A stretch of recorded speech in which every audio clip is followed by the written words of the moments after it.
Mengapa kemudian usaha bakso daging itu harus melalui reguler? Padahal mungkin banyak di antara pedagang-pedagang bakso itu di sekitar kita, rata-rata mereka secara skala usaha itu masuk ke dalam kategori UMKM. Mengapa kok kemudian tidak diperkenankan untuk masuk ke dalam sertifikasi Chef Declare? Jawabannya adalah karena bakso memiliki tingkat kritis yang begitu banyak. Apa saja? Yang pertama, bahwasanya bahan dasar dari bakso itu adalah daging. Yang mana daging ini memiliki tingkat kritis dari sisi penyembelihan, dari sisi kemudian mati disembelih atau tidak, dia bangkai atau tidak, dan lain sebagainya. Kemudian yang kedua, setelah dipastikan, katakanlah dagingnya halal, tersembelih dengan cara syar'i, ada sertifikasinya dan lain sebagainya. Yang kedua adalah ketika memproses daging itu menjadi tepung atau digiling untuk dibikin bakso.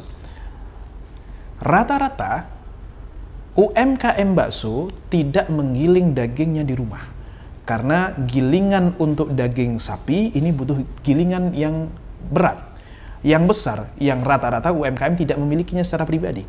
Mungkin berbeda jika kemudian bukan untuk konsumsi dijual, untuk bikin pribadi di rumah, mungkin pakai chopper yang sederhana, pakai alat yang sederhana, ini memungkinkan.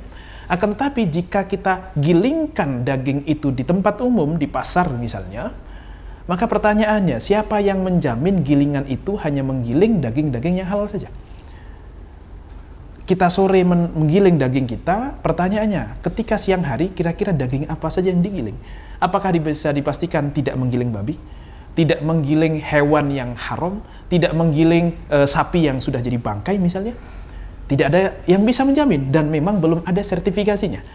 Maka dari itu ini butuh titik kritis atau butuh pendampingan yang lebih presisi lagi. Kemudian titik kritis yang berikutnya adalah berkaitan dengan kaldunya.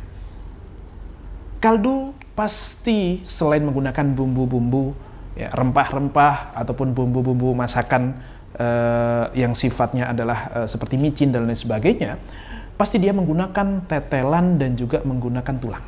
Yang mana ini pun harus dipastikan kehalalannya. Daging apakah itu, tetelan apakah itu, diambil dengan dari RPH yang kemudian sudah mendapatkan sertifikasi atau belum, dan lain sebagainya. Maka banyak sekali titik kritis selain kemudian tentunya yang keempat adalah bahan tambahan pangan lainnya. Yang mana mungkin ini biasa saja untuk UMKM lain juga menggunakan bahan tambahan pangan ini. Tetapi di luar bahan tambahan pangan ini, bakso ternyata memiliki titik kritis yang begitu banyak. Sehingga jika hanya menggunakan pendampingan chef reguler, itu rasanya tidak cukup bagi kita untuk memastikan tentang kehalalan bakso ini.